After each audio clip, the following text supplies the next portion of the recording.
Okay. 10 more minutes or we're gone. Well, maybe 12.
Hi everyone.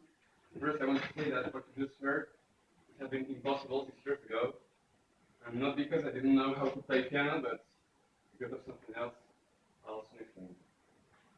So today, I'm going to tell you a story about something that disrupted my life.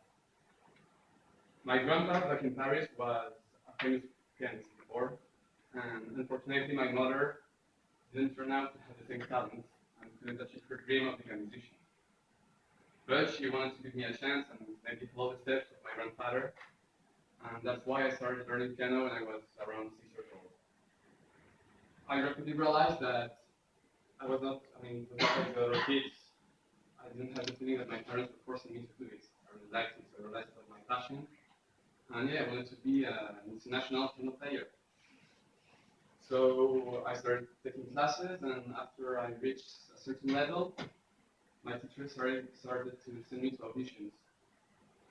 But just one thing was standing between my fear and myself: stage fear. Every time I went on the scene, every time I started playing piano, it was the same situation. I started shaking, I started forgetting the notes, it was like general paralysis. It was terrible, because I knew that back home I could perfectly play the song, but just in this situation it was impossible. So this was a big problem for me, because I couldn't keep on moving in my piano career. Until one day I was at this big party in this big house, and this girl was here, Dylan. I was trying to find a way to approach her, to invite her to dinner or something, but it was really hard because I was a little stranger to her. I was totally a novice, so I was there at my buddies drinking a beer, and it was the last day of school, so I knew that this was my chance after the summer would start, and maybe last time I see her. So I was at the party with the beer, and I see this piano in the corner of the living room, this nice 10-way piano. And suddenly I start hearing many voices in my head. First one saying, "Come on, Vincent, do it! You can do it, so, why you want to take such a risk? You're with your friends. You will know what will happen. You start playing and forget the notes, and the only thing you're just, attention guy trying to show up in front of everyone." But I stopped listening to these voices. I just walked towards the piano, sat down, and started playing this song by Sergei Prokofiev called Montagues and the Couplets. I don't know how, you know how, yeah, it was perfect. Maybe it could have just focused on the piano, I forgot about the crowd, but I could do it. And it totally worked, and the one totally went for it, and we ended up being a small couple. So what is the most of the story here? The two guys can play piano. Seriously.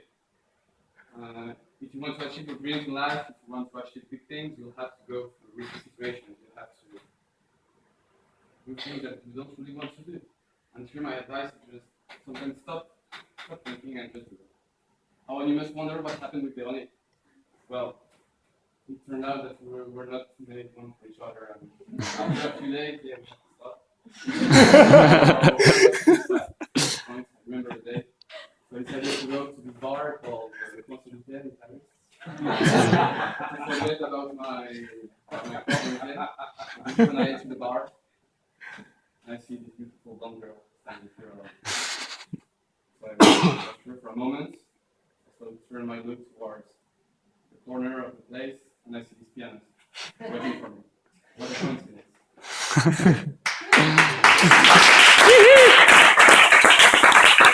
Soy puta madre. Soy puta madre. Hey guys, playing piano is cool. It might get you a girl or two, but nothing gets you more girls than being a professional snowboarder. My journey began when I was 9 years old. I was at my friend's house eating chips and drinking soda. Like all of the kids of my age, we were just playing around, watching TVs all day. And that day, we were scrambling around through the channels when we stumbled upon ESPN Extreme Sports, this channel. And that changed the course of my entire life. That day, I saw Sean White flying 30 meters on top of this snowboard and winning the finals of the X Games. I realized, wow, how even possible? That's what I wanted to do when I grew up. I didn't want to be a doctor or an astronaut like all the other kids of my age. I wanted to be cooler. I wanted to be a professional snowboarder. So I went back to my mom. I totally talked her out of it, and the next week I was in the mountains trying snowboarding for the first time. Then, the next 7 years have been a roller coaster. I devoted my time entirely to snowboarding, started competing at great success, got sponsorships, traveled around the world doing what I love the most. One morning, it was the 12th of January 27th, during a training day in Aspen, something really bad. It was a foggy day, super strong wind, and the visibility was very poor. But it was a training day, and my coach accepted no excuses. Brother, you have to do the jump. You have to do it. So I was there and I went for it. Well, long story short, I messed it up super bad, and I landed on my back. This is what happened. Oh shit. This is what happened to my back. Dios. Helicopter arrived and they brought me to the closest hospital. They x-rayed my whole body and they left me there. I was on the bed lying and I couldn't barely move. 2 hours later, the doctor comes into the hospital and I had to ask him what happened. The doctor looks at me, super cold face. Yes, Giorgio, you had a severe back injury. It's highly unlikely you're ever going to be back on shoulder again. My dreams were shattered. But move forward, 3 years later, I had fought my way back. I couldn't let anyone tell me what I could or could not do. I recovered and I was there ready to push again. And it was a competition day, not every other competition. It was Aaron's style. Competition where only the top 30 snowboarders in the world are invited each year. As you can imagine, tension was super high.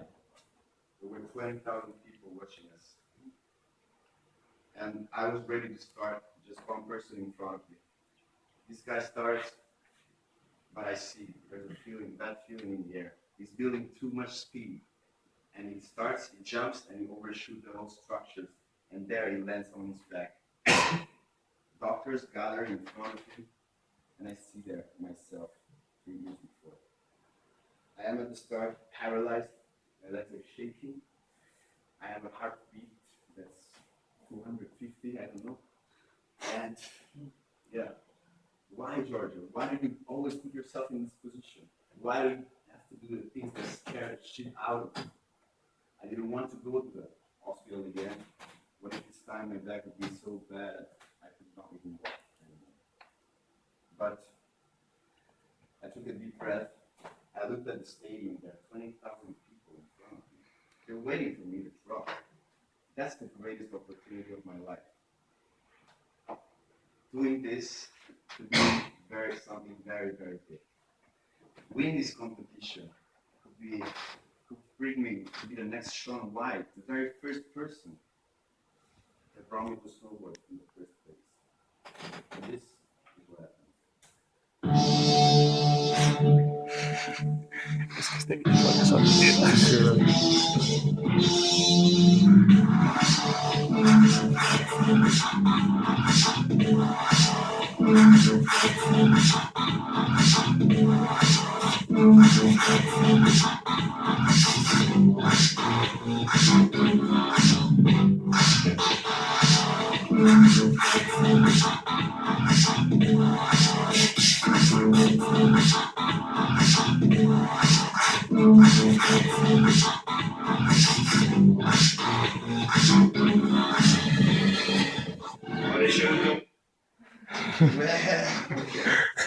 So, by the way, what do these two stories have in common?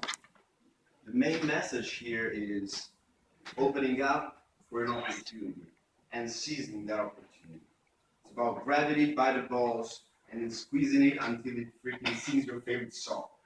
It's about being ready to do stuff. Because it's harder when you think about it than when you just do it. You know, Nike, Richard Branson, they all say the same things. Just do it. And this is what disruptive management is all about. Thank